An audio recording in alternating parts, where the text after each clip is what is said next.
life doesn't have to be something we run away from, but we embrace. But we have to learn how to ride those waves. Yeah.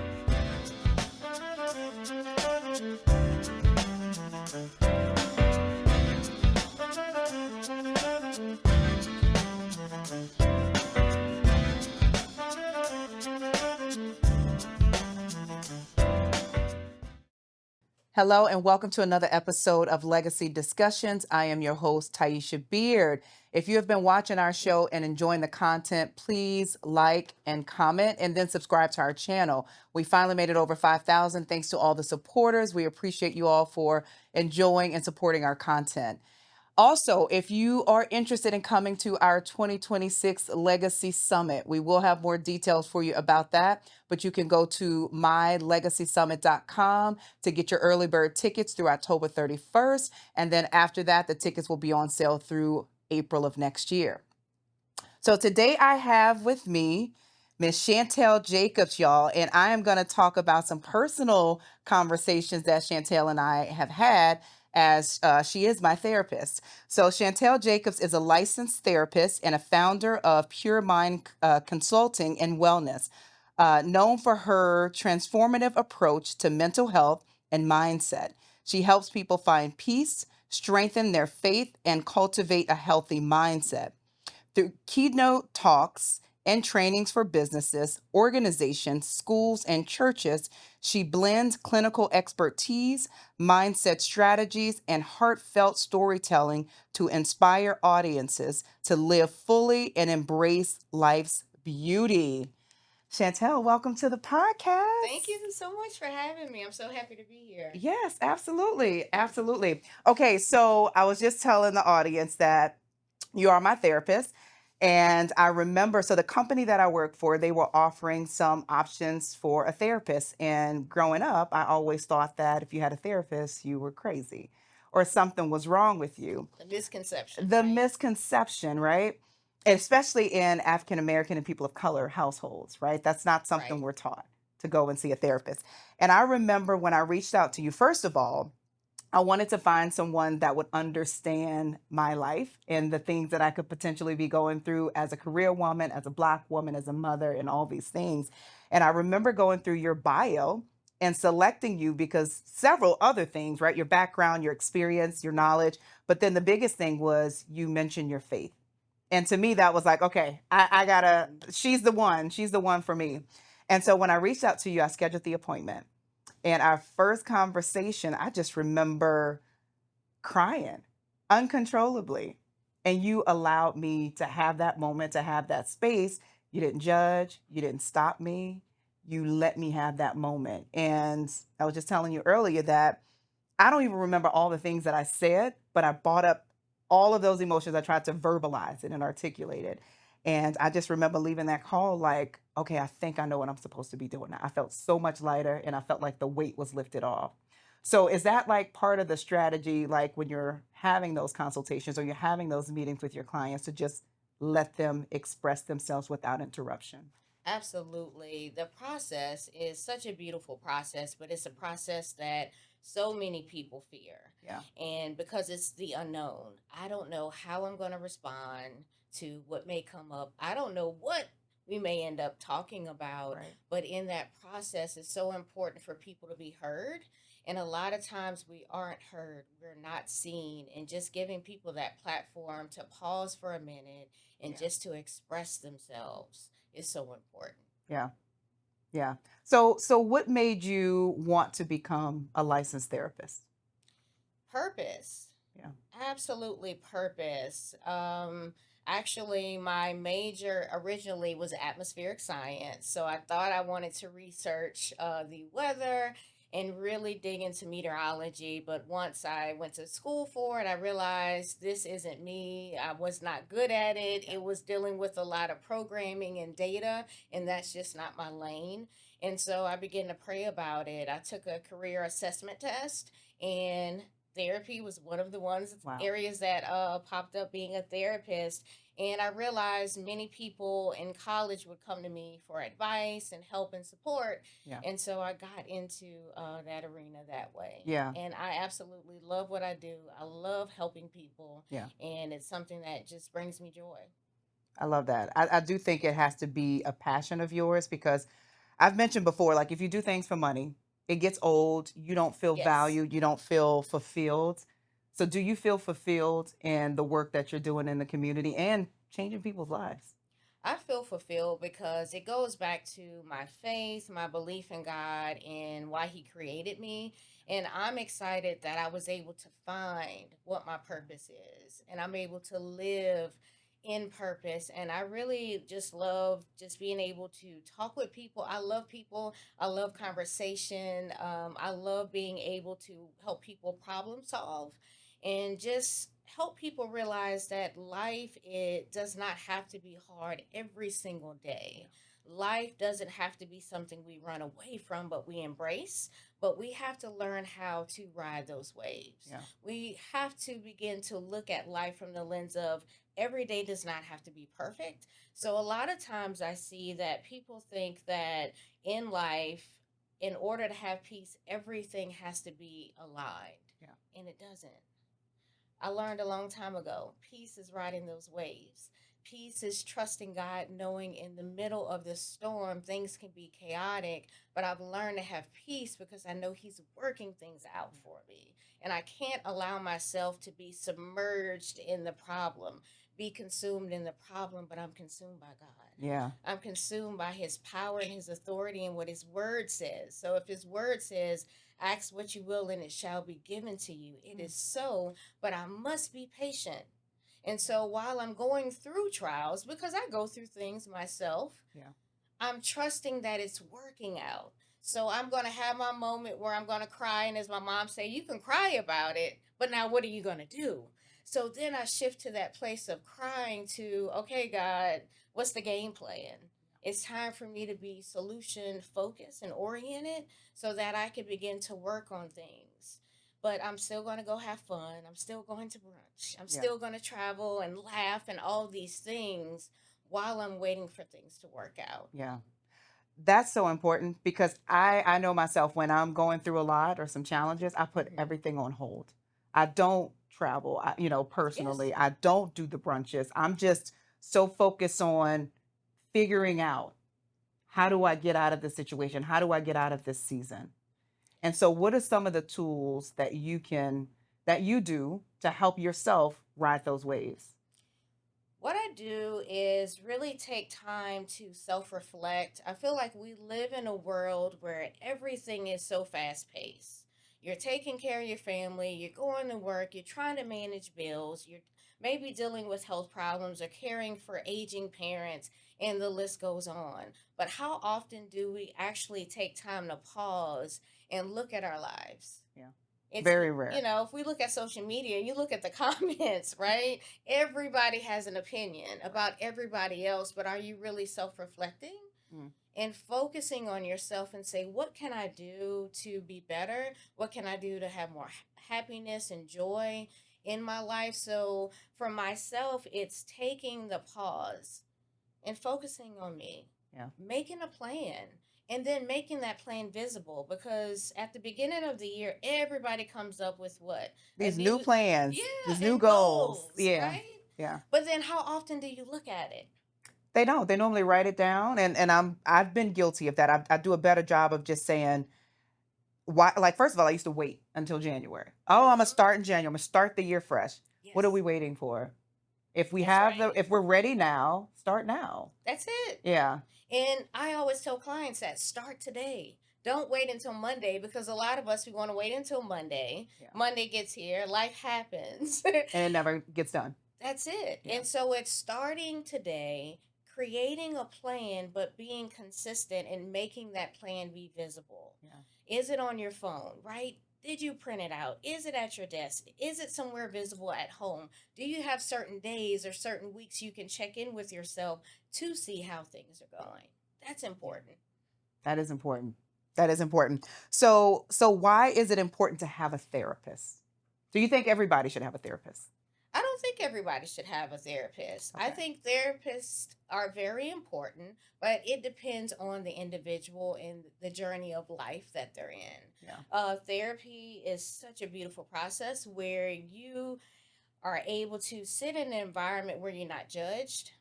Yeah. You can talk, you can be heard, right? And in that process, you're able to connect the dots and process things in ways where if you were by yourself or maybe just talking to friends or family, you may not be able to process this that way because you may deal with opinions or being judged or people throwing things in your face. But with therapy, it goes back to, am I in this place where I've tried everything and nothing's working? Yeah.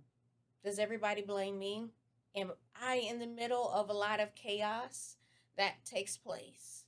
Do I feel stuck? Do I feel numb? Am I comparing myself? Am I trying to figure out why am I on this earth and what my purpose is? Am I always negative? Mm. Have I tried so many things and nothing's working? What Yeah. does my coping skills look like? Because a lot of times people have unhealthy coping skills. Yeah. And I always encourage clients when we have coping skills, just make sure it's something that is very positive and not anything that may cause like an addiction. Yeah. So, for Alcohol, alcohol, drugs. that's it, Yeah. sex, Sex. right? Risky sex, things Yeah. of that nature can cause, right? Or retail therapy, Yeah. right? You spend all this money, now you have to go return Yeah. all of these items because rent is due. And so Makes just sense. making sure in therapy, you have a therapist that can teach you and help you with skills and Yeah. be able to educate you. So with therapy, you just have to make sure that you're ready. Yeah. It's that intersection of awareness that something's going on or something's off or I don't like how I feel and am I ready? Yeah. Because some people they start therapy and they're not ready. Yeah. Right? That therapist in that session, something may come up or we hit that pain point and it Yeah. evokes this response, right? Or this overwhelming feeling and I don't like how that feels. Yeah.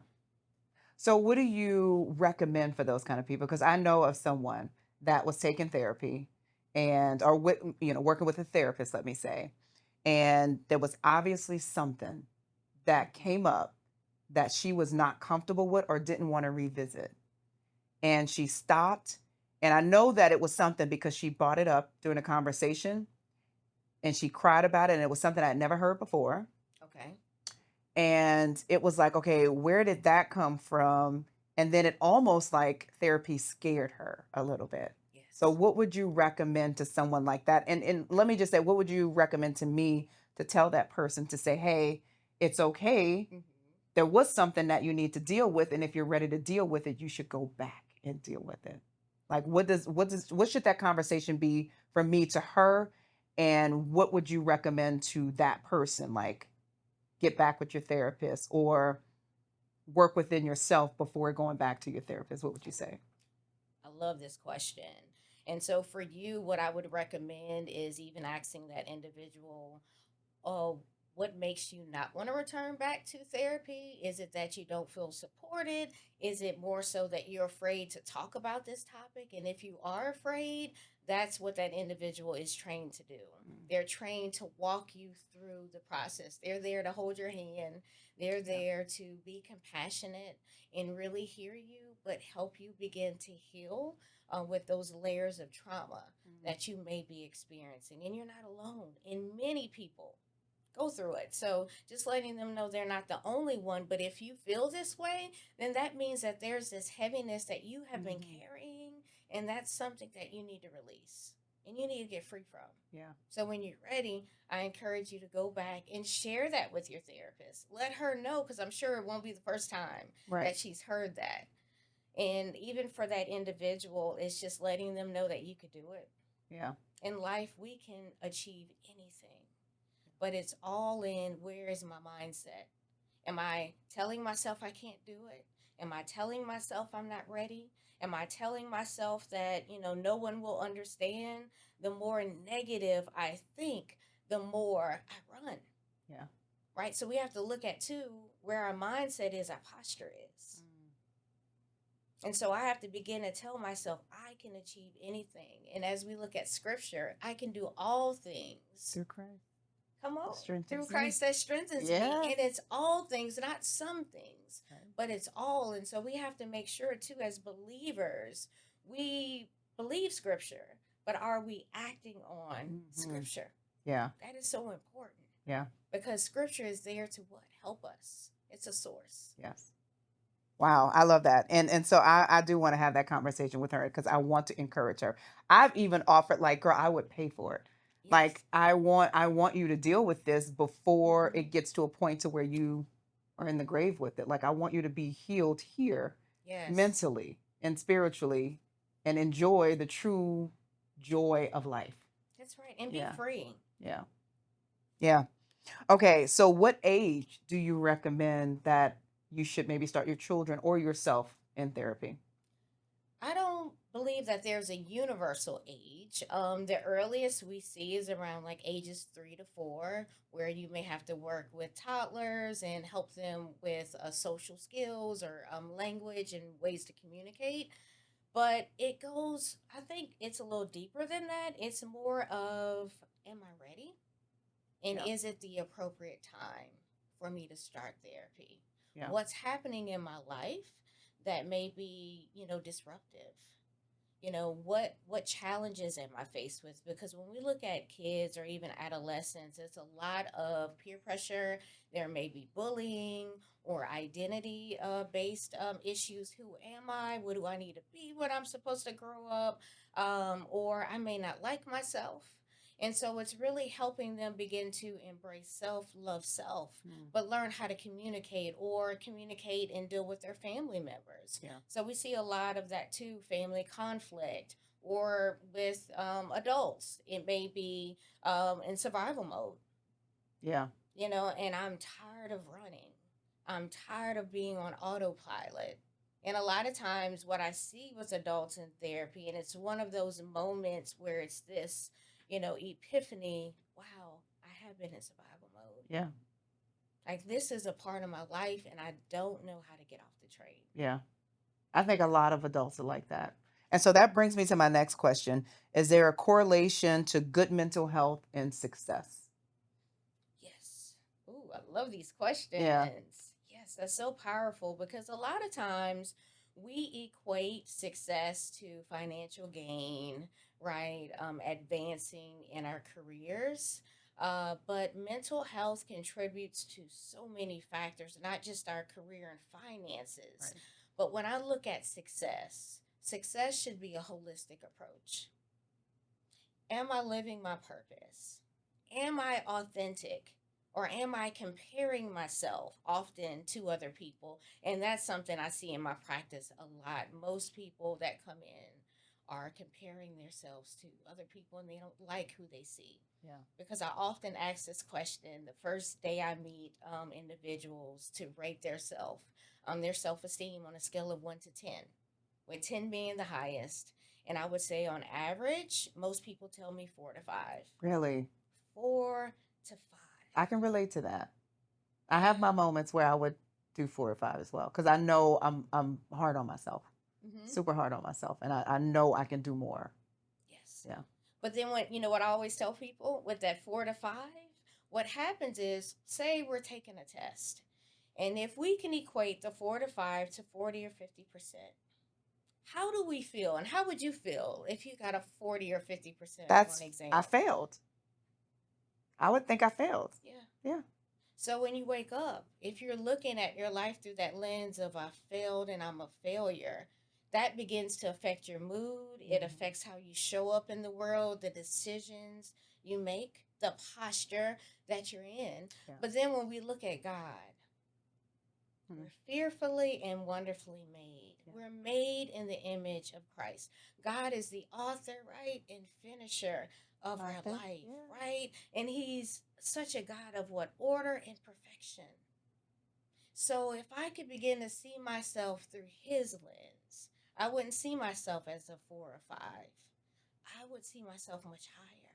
Yeah. And so I always tell people, if you're one of those individuals that feel that way and have low self esteem, pray and ask God to give you a new lens. Allow yourself to see yourself how He sees you, Yeah. because then that will begin to change how you show up in your mood. Because what we think in our mind impacts everything. Yeah. And it's so powerful. So, even with success, we talked about self esteem, but it also deals with, what does your relationships look like? Do you have strong, healthy relationships? Are you physically healthy? Do you exercise? Are you moving your body? And it goes back to, what are those things too also that lies dormant in us that God has called us to do? Yeah. And what do we do when it comes up? I don't want to do that. I'm not capable. I It's don't have too hard. time. I don't have time. Yeah. Yeah, I'm busy. Right. And so it's looking at all spectrum spiritually. Where am I? Because a lot of clients that come to me, as you said earlier, they seek me because I'm a believer. And they're like, I don't just want a therapist. I want somebody that relates to my Christianity. Not just saying, okay, if that's important to you and if you pray and that's what you need, but somebody that really understands and have a relationship. Right. So oftentimes I ask people, where are you in your spiritual walk with Christ? And many of them say, I'm not where I'm supposed to be. Mm.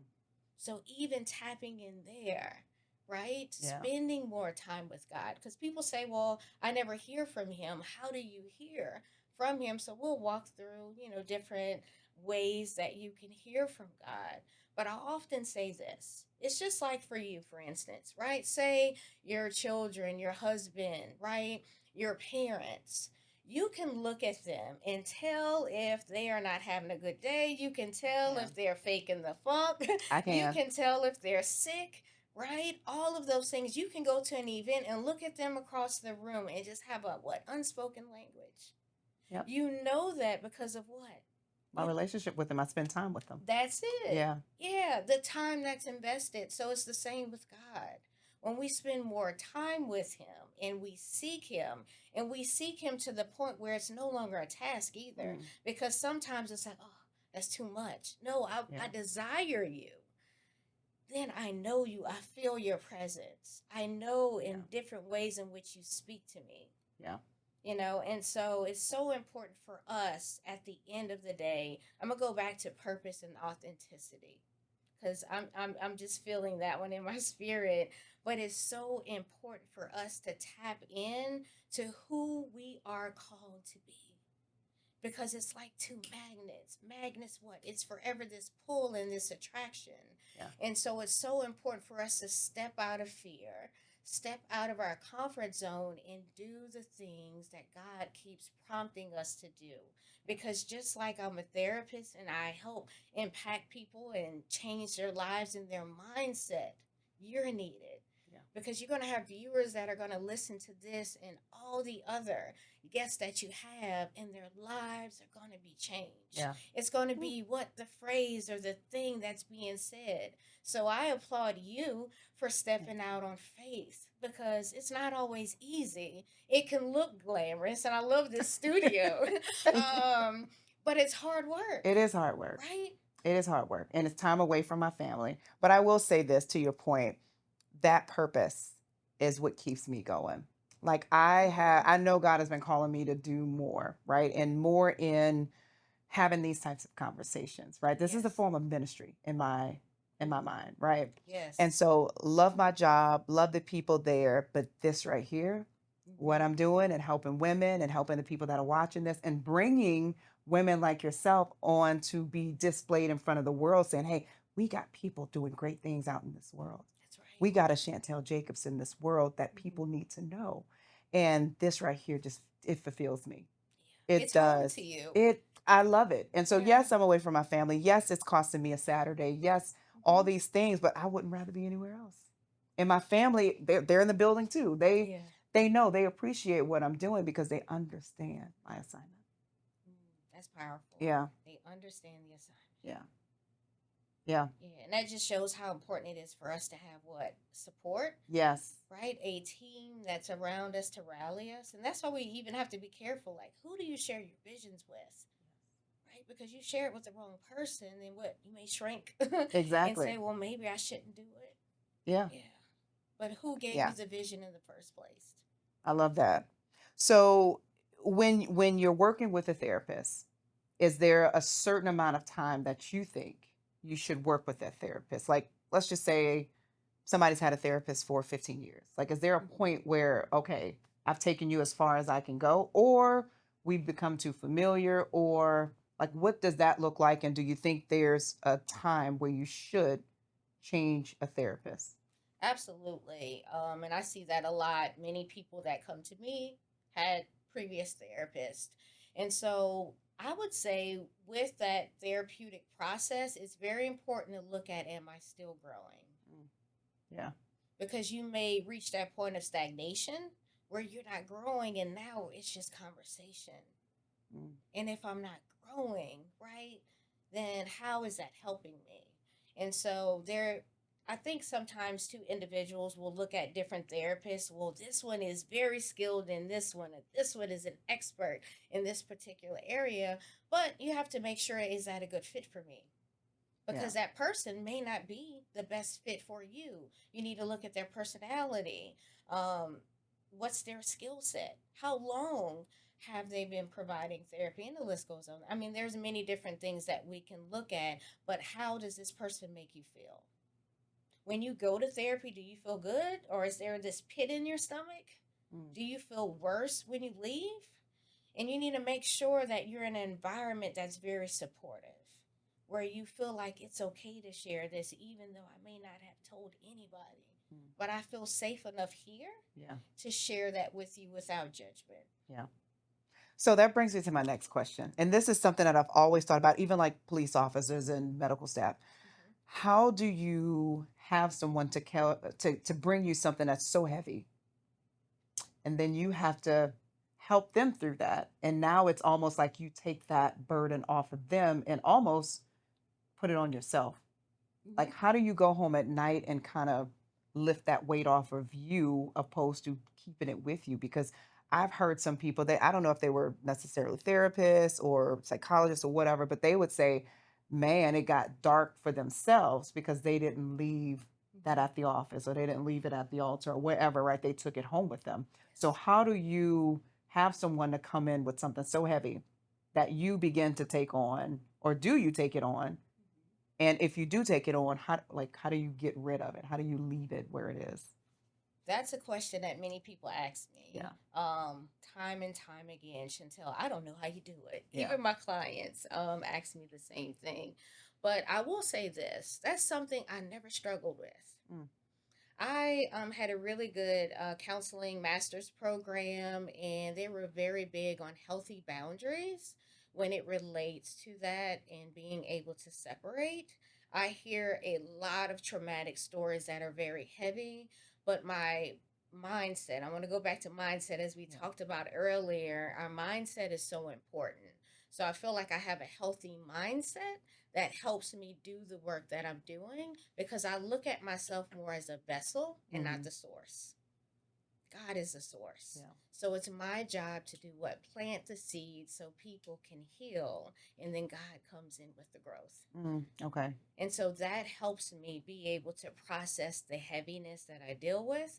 But then also, I'm a person that is very hopeful and optimistic. So any challenge that I'm faced with, and I love challenges, I'm like, okay, come on, we're going to do this together. We can do this. But I enjoy just giving people hope. Yeah. And so, even though what a person may be dealing with is heavy, I'm hopeful Mm. that things can change, Yeah. because if you're down and I'm down, that's going to impact that person's progress. Right. And so I'm more solution focused. I'm like, okay, what are some things we can do? What are some strategies? What are some recommendations? What are some additional resources that a person may need? I spend more time and effort there Mm. versus sitting in the heaviness. It's already heavy.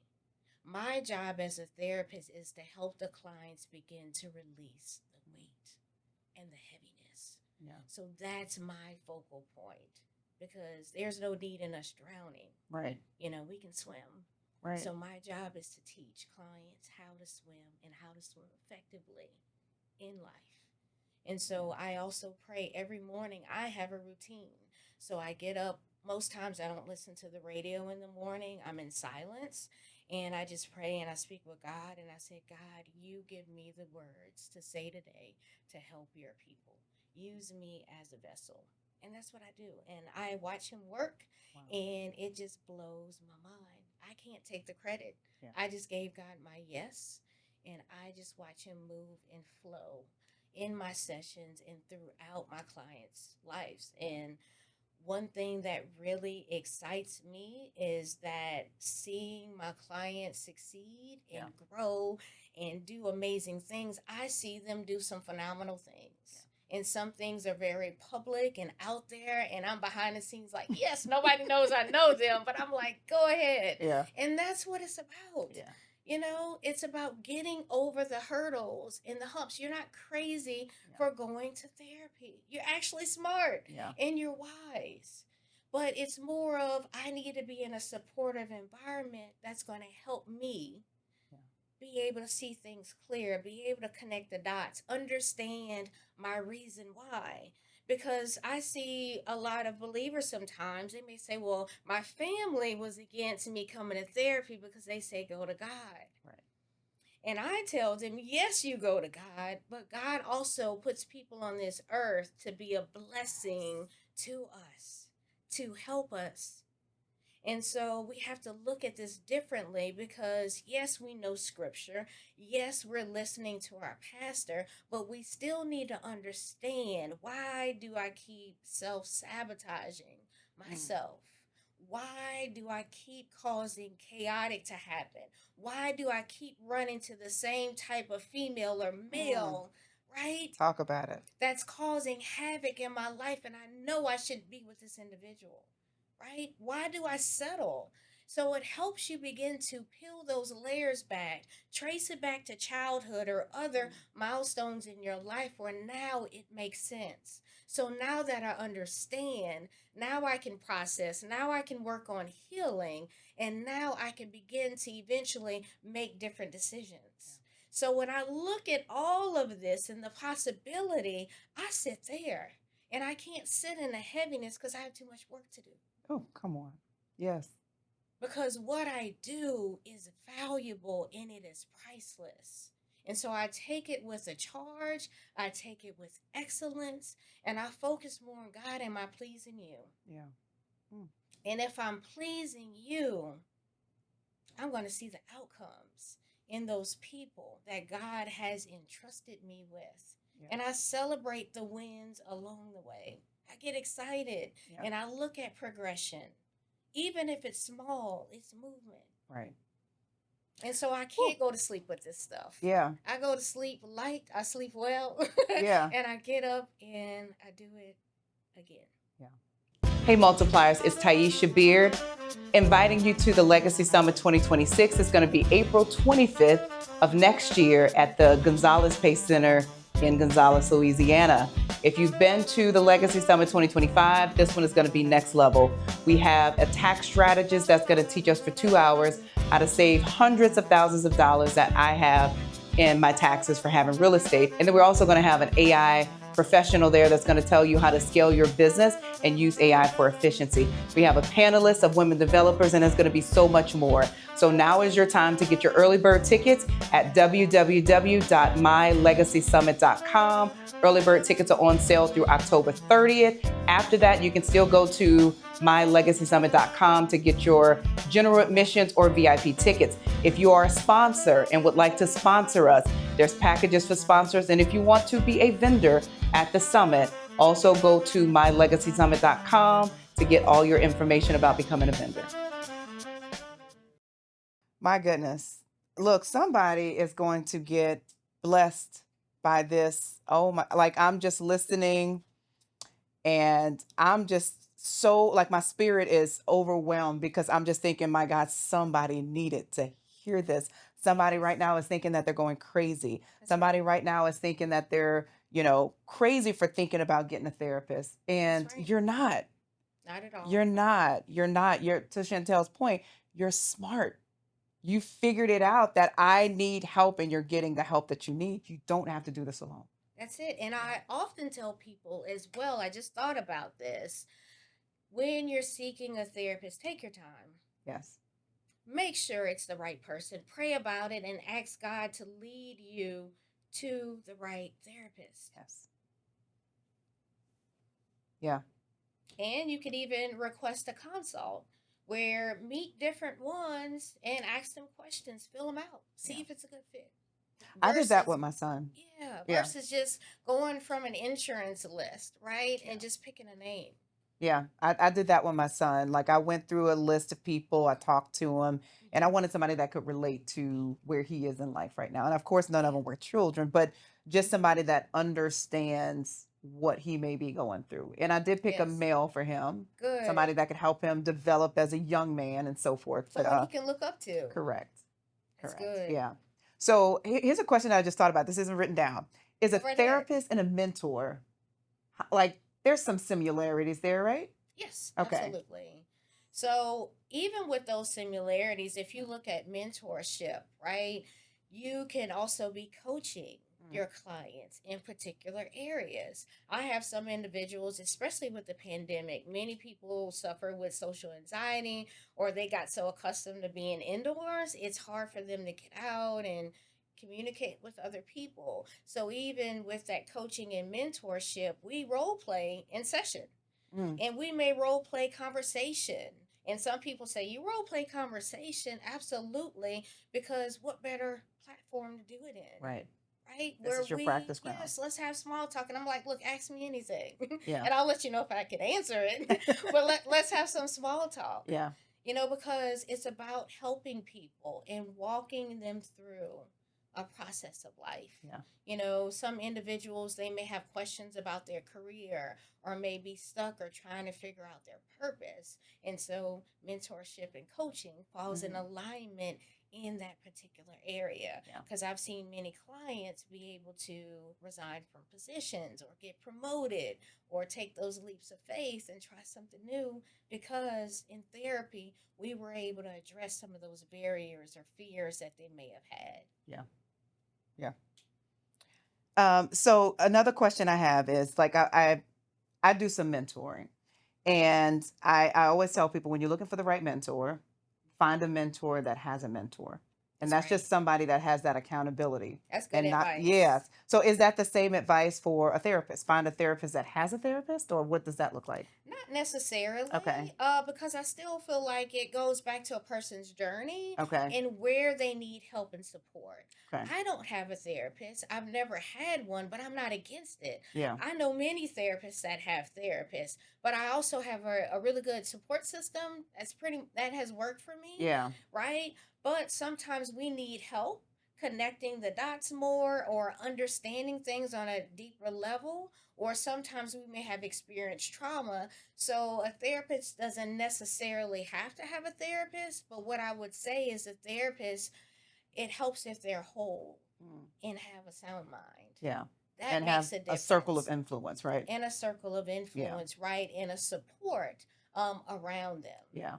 So they, like, I have mentors. So Yeah. I mean, I have a therapist, but I do have many different mentors that I've Yeah. had throughout my life that have been very instrumental, Yeah. and have helped me in my career and Yeah. just in my walk as an individual personally as well. Yeah.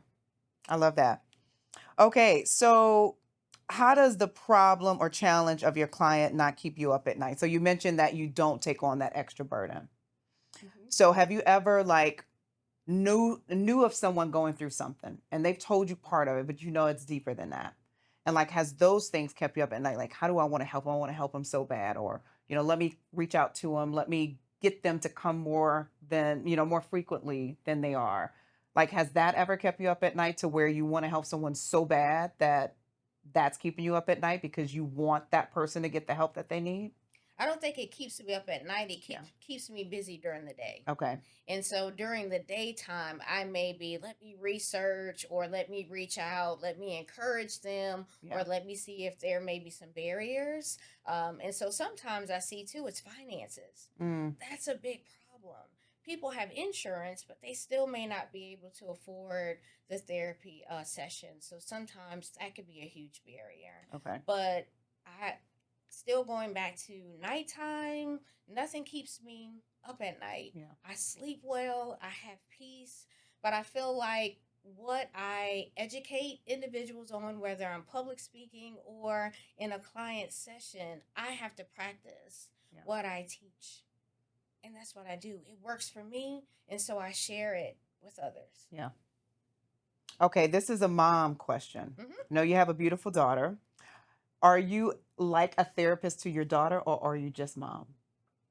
Ooh, that's tough, right? I have struggled with that one. Full confession. Okay. So it's finding that fine line where I'm mom, but I want to use some therapeutic skills Yeah. that may just help her in life and navigate life being a teenager. So I think the beauty of it is I know skills or I know books or just activities and things that she can do Yeah. that helps her. But first off, I'm a mom.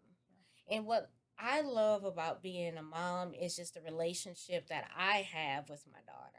That means more to me than most things. Yeah. The relationship that she hears me. And that she's at that place where, because as we know with teenagers, they go through phases Yes, they where do.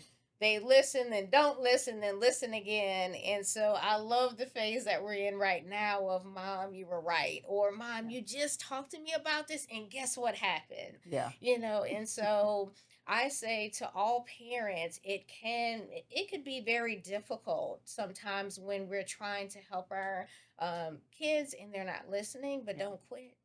Yeah. Keep being mom, keep pursuing them, but look at your delivery Mm, because sometimes we get worked up and the delivery is off. I'm yelling, I'm screaming, I'm cursing them out. They're not receiving it. right. But how am I handling them? And so I need to handle them with care. And I need to pay attention to maybe I need to rest. Maybe I'm just burnt out. Yeah. And so I don't have the capacity or space to be there to support my child. So self care is so important. So we have to make sure we're taking care of ourselves so that we can also, right, be the best parent Right. that we can be. Would you say the same for your husband? Like you're in your marriage, do you feel like Mm-hmm. you're his beautiful wife, but then sometimes using your therapeutic skills on him as well? Yes, and it's funny because when we were dating and early in marriage, he used Yeah. to say, "Don't use that therapy on me," and I was Yeah. like, "I'm sorry, it's hard, Yeah. because I was in training, and so I was using it. It was hard not to use it, Yeah. right? I'm new, but I'm at that place now. We're 20 years of being married now. Congratulations. Thank you. Such a big milestone we hit this month, but you learn, Yeah. right? And what they say is, you know better, you You do do better, better. right? Yeah. But it's easy now to just put that on a shelf and just be present, and we just deal with each other. Yeah. You know? I love it. Yeah. So if someone believes in their heart that they Hmm. are called to be a therapist, what would you tell that person and what are some of the feelings that they may be experiencing? And you can talk to the camera. So if someone is feeling that way, it's very important to get a mentor. When I was trying to figure out if I wanted to be a therapist and if I was actually going to pursue this route, I actually met with a psychologist that my father knew. And so I had some meetings with her, and she was able to give me some really great advice. And so I'm very thankful for Dr. Williams for that. But so it's finding a mentor, but also doing your research, researching the field, what is required, what is the education requirements look like, what schools can offer programming that you may be interested in, and then just sitting with God and praying and saying, Lord, is this where you leading me? But it's also looking at, you would be trying something new, but also just looking at, I have to encourage myself and tell myself I can do this. If it's on the inside of you, go for it and run. As I always tell people with fear, run to it and ask God to meet you there, Mm. and He will. Because if God has given that to you, He will lay out the red carpet for you, but you got to do the work. And you have to be willing to go through the process in order to get to that space. Yeah. That's powerful. That is powerful. And so, to the person that is kind of on that edge of saying, I think I need to seek help, or, you know, what if they're being told they need medication? Do you think there's a combination of maybe utilizing both medication and therapy? Yeah. Yes. And many people fear medication, right? For many Right. reasons. But therapy and medication together can be highly effective if medication is needed. Mhm. Everybody does not need medication. And some people prefer to try therapy first Mm. before they try medication. And then some people, depending on the severity, may need the medication up front Right. in order to stabilize them. But just because you're on medication, it doesn't necessarily mean you need it forever. I'm not a medical professional, but that person would need to speak with the medical doctor to determine, if I start this, is this something that I can wean off of? Right. Do I need this type of medication forever? Yeah. I remember, and I've talked openly about my battles with panic attacks Hmm. and how it impact first of all, it affects your body like you're having a heart attack. It's Yes, it's something, scary. it's so scary. And I ended up at the emergency room back to back. One night, it was early morning, then the next day it was about 4 p.m., back to back, same symptoms. And I really thought, like, this is it. First time, Hmm. I was like, okay, maybe it was something I ate. I got spared. But when it happened, like less than 24 hours later, I was like, okay, this is it. Like, this is the one that's gonna take me out. I really Hmm. thought I was having a heart attack. And so once they told me or diagnosed me with having chronic panic attacks, they put me on medication, Hmm. and I'm not ashamed to talk about that. They put Yeah, me on and no need medication. to be. Yeah. They told me to start exercising, so I started kickboxing, and then they told me Hmm. to see a therapist. And that's when I started going down that list, and that's where I found you.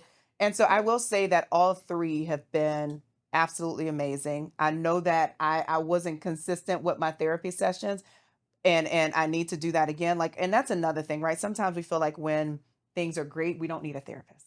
Oh, it's Right. good. I'm good. I don't need Yes, that's anything right very now. common. Yeah, I'm good. I don't need anything right now. But that time when I did reach out to you, I needed you, and you came through for me. You gave me all the tools and everything that I needed to really get out of that mental situation.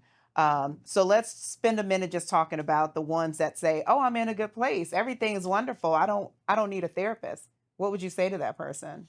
Those people that have been to therapy and they're saying that now? Yes. Okay, just making sure I understand Okay. you correctly. I see that quite frequently. And so, what I often tell them is give yourself the opportunity to flush everything out that's on the inside, Yeah. because life has to happen. Right. And as life happens and you're faced with different challenges, different things may come up in therapy. Yeah. So you're giving yourself the opportunity to fully do a deep dive, right? And self reflection and taking that hard pause to really focus on you versus, oh, I feel better. It Right. feels good.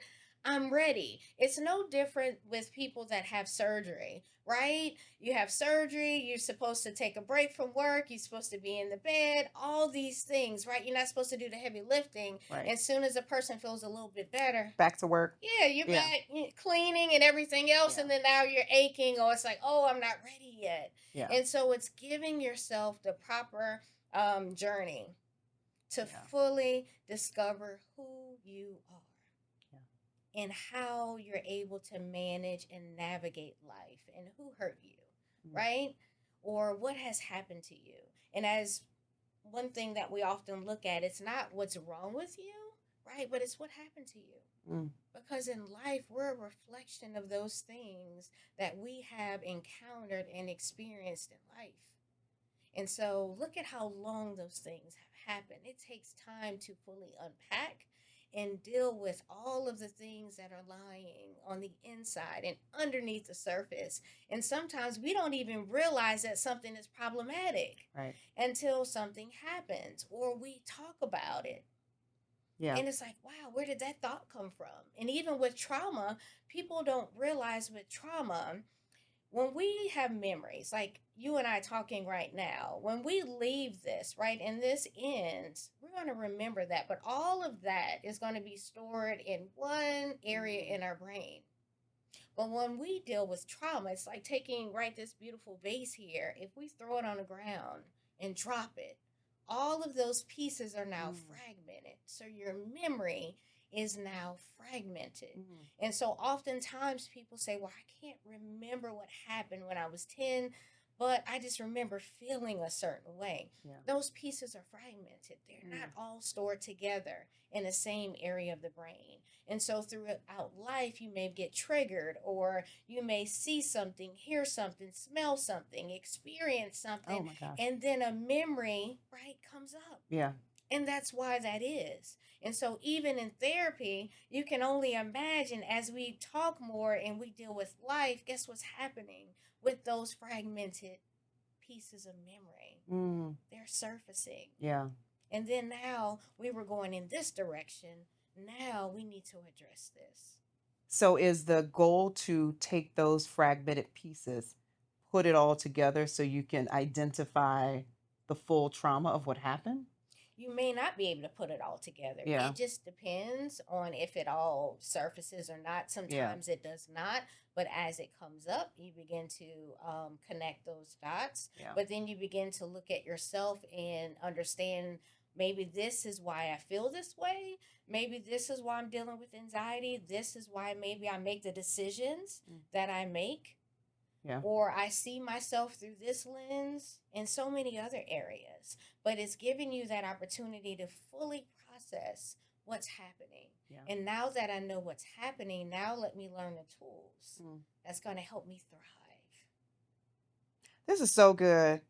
Y'all, this is so good. This is so good. And so many people, and I'm thinking about what you just said about the fragmented pieces, and to where you'll hear something, you'll smell something, you'll go somewhere and you're like, I don't like being here because it takes you back. You can't put all the pieces. I've had conversations with my sister before, and she said something like, why do you feel that way? Because I maybe have made a statement or something, and she said, why do you feel that way? And I'm like, you know what, I don't really know, but there's something about that I don't like Mm-hmm. the way it feels or smell, because and she's tried to figure out what it is, and I said, I really can't put my hand on it, I just don't like it. Yeah. And so I'm thinking about those fragmented pieces, like, how do you how do you deal with that if it's fragmented and you don't really know what it is? Therapy, Yeah. because we're trained to Yeah. work with that particular area. I also encourage people to journal, Mm. begin to write. When was the Yeah. first time that I felt uncomfortable? Or when was the first time that something made me feel uneasy? Or when was the first time I had my panic attack? Let me Yeah. write about what was happening. So Mm. oftentimes I encourage individuals to journal, and then the clients would bring that into our session and we process that together. We Yeah. comb through the pages, and sometimes it may be so heavy, we're just dealing with that one page in session, Mm. but we're talking about it and we're processing it Yeah. page by page, Yeah. and it's so effective. Yeah. This is so good, Chantel. Like, Thank you. really, I just know in my heart of hearts that so many people are going to listen to this and be blessed by it, really understand what it is that they're experiencing internally and maybe even mentally. I hope that you then reach out to a therapist and get you some help. Now, if you are looking for my therapist, Chantel Jacobs. So, how do they get in contact with you? They can contact me. You can go to my website, is puremindcounseling.com. You can start there, and all of my contact information will be there. Awesome. Well, thank you so much for accepting the invitation to come to the podcast. I know you're a busy woman, and I'm glad that we were able to make this work. And you have my word that I'm going to get back on track. I feel like I'm that person you were talking about earlier. No Like, pressure. everything is good, everything is good, but I know the minute something happens, I'm going back right into that dark space. So I want to make sure that I have the proper tools to deal with those, to ride those waves, as you mentioned earlier. Yes. Yeah. Well, I'm always here, and Yeah. I just want to say thank you so much Yeah. for having me. It has truly been an honor, and thank you so much for just being a vessel for so many people Yeah. out there and shedding light on mental health, Yes. because we need to focus more on our well-being and just living a full life. A life without regret, a life where we feel whole again, and we begin to live in the beauty of life. Yes. Awesome. All right, y'all. Y'all rewatch this video. Show this to somebody that is being triggered by something or always negative, or that person that you know needs help. They just don't know where to start. This could be the starting point for them. So share this video with them, and I hope it blessed them as much as it blessed you. Thank you for watching another episode of Legacy Discussions Podcast. I am Taisha Beard, and we will see you at the Legacy Summit.